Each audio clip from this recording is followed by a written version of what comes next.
Hello ഗഡികളെ, എല്ലാവർക്കും നമസ്കാരം കേട്ടോ. അപ്പോൾ ഇന്നലെ രാത്രി 2 സിനിമയുടെ ട്രെയിലറാണ് വന്നിട്ടുള്ളത്.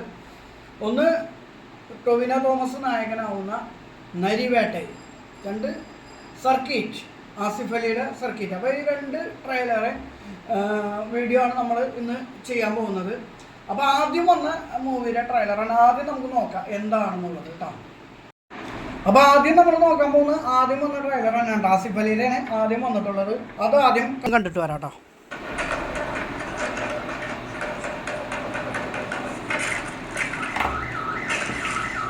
മുട്ട ചെപ്പു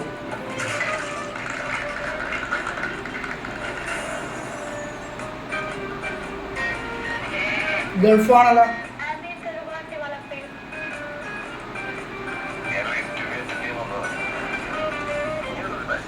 ദീപക്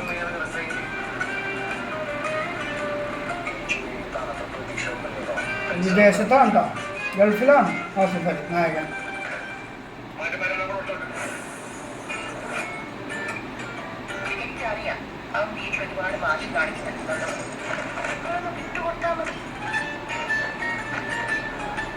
ദീപക് ഫാമിലി ആയിട്ടാണ്. വീണ്ടും മുട്ടേറാണല്ലോ പയ്യൻ.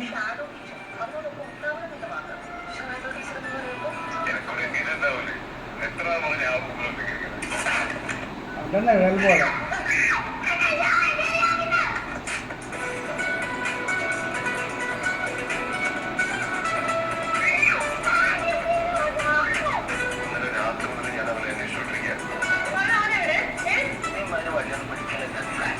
നല്ല ലെങ്താണ്ട,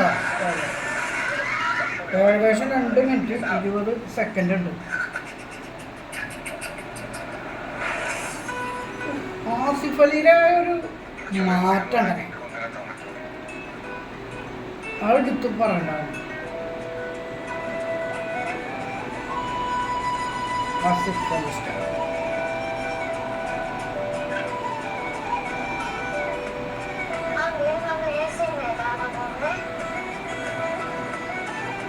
പ്രശാന്ത് ദീപക്കൊക്കെ ഉണ്ട്. തമർ സംവിധാനം.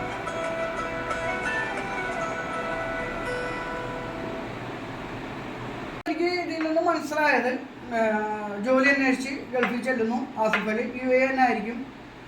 അവിടെ കുറേ ആൾക്കാരുണ്ട്, കൂട്ടുകാരും മറ്റുള്ളതും. അവിടെ ഒരു ഫാമിലിയാണ്, ദീപക് ആൻഡ് ഫാമിലി. അവിടെ ഒരു കുരുത്തം കെട്ട പയ്യൻ, അങ്ങനെയാണ് ട്രെയിലറിൽ മനസ്സിലാവുന്നത്. ഒരു കുരുത്തം കെട്ട പയ്യൻ. അവസാനം ആസിഫ് അലിക്ക് ജോലിയൊന്നും ശരിയാവുന്നില്ല. ഒരു പക്ഷേ അതിൽ ടീച്ചർ പറയുന്നുണ്ട് നമുക്കൊരു ഷാഡോ ടീച്ചർ ആവശ്യമുണ്ട്. അപ്പോൾ ചിലപ്പോൾ ആസിഫ് അലി ആയിരിക്കും ആ ജോലി ഏറ്റെടുക്കുന്നത്. പിന്നെ ആസിഫ് അലിയും ആ പയ്യനും കൂടി നല്ല ബന്ധത്തിലാവുന്നു. അതിനുശേഷം കുട്ടി മിസ്സിങ്. ഇതൊക്കെ തന്നെയാണ് കഥ. അപ്പോൾ അതിനിപ്പോൾ വലിയ ബോക്സ് ഓഫീസിൽ നിന്ന് ഭയങ്കര പ്രതീക്ഷ എനിക്ക് തോന്നുന്നില്ല, പറയാൻ പറ്റില്ല. പിന്നെ പറയാനുള്ള ആസിഫ് അലി ഒരു ചേഞ്ചോ ആണ്ട് പടത്തിൽ എന്താ ആസിഫ് അലി കാണിച്ചിട്ട്. നീ ഇപ്പോൾ ദുൽഖർ സൽമാൻ, ടൊവിനൊക്കെ മെക്സിക്കൻ അപാരതയ്ക്ക് ശേഷം ടൊവിനോ എല്ലാവരും പൂണ്ടു വിളയാടിയ ഇൻഡസ്ട്രിയിൽ ഒന്നല്ലാതെ പോയിരുന്ന ഒരാളായിരുന്നു ആസിഫ് അലി. ഇപ്പോൾ ഓരോ പടങ്ങളും വെറൈറ്റി മൂപ്പര് കൊണ്ടുവന്ന് മൂപ്പര് അഭിനയത്തെ തേച്ച് മിനിക്കൊണ്ടിരിക്കുകയാണ്. അപ്പോൾ ഇതാണ് ഈ പടത്തിനെ കുറിച്ച് പറയാനുള്ളത്.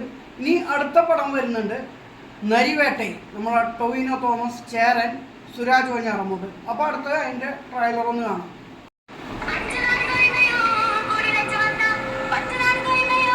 ആദ്യം തന്നെ ഒരു കാര്യം പറയാം, ഇതൊരു നടന്ന സംഭവത്തിനെ ആസ്പദമാക്കിയിട്ടാണ് ഈ പടം എടുത്തിട്ടുള്ളത് കേട്ടോ.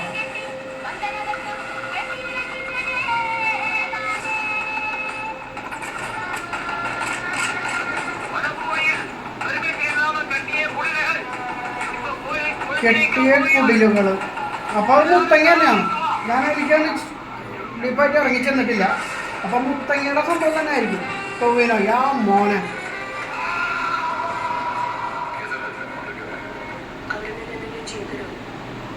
കേസ് എടുത്തിട്ടില്ല കൊണ്ടുപോകാൻ. ആദിവാസിയാണ് കേട്ടോ. അങ്ങനെ പടപടച്ചിട്ട് വിട്ടതാണ്. ചേരാൻ സുരാജ് വഞ്ഞാറമ്മോ.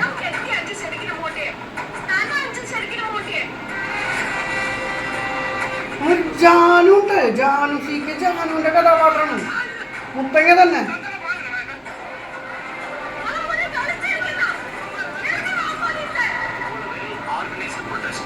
tribal leaders മറ്റ് നടിച്ച് അടക്കാം.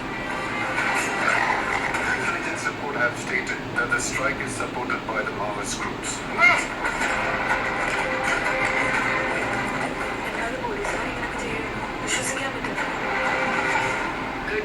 ആന്റണി മുഖ്യമന്ത്രിയായിരിക്കുന്ന സംഭവത്തുണ്ടായി മുത്തങ്ങ സംഭവം നടന്നിട്ടുള്ളൂ.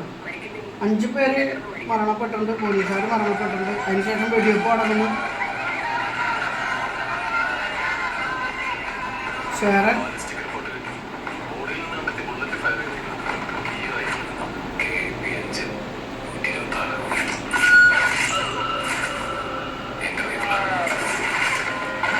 മോനെ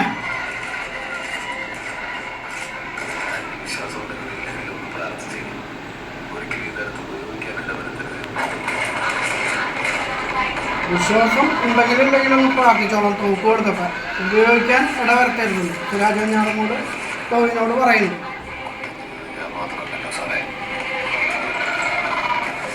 പോലീസുകാരെ വിചാരണ നേരിട്ടുകൊണ്ടിരിക്കുകയാണ് ടോവിനോ വെടിവെച്ചതുമായി ബന്ധപ്പെട്ട്.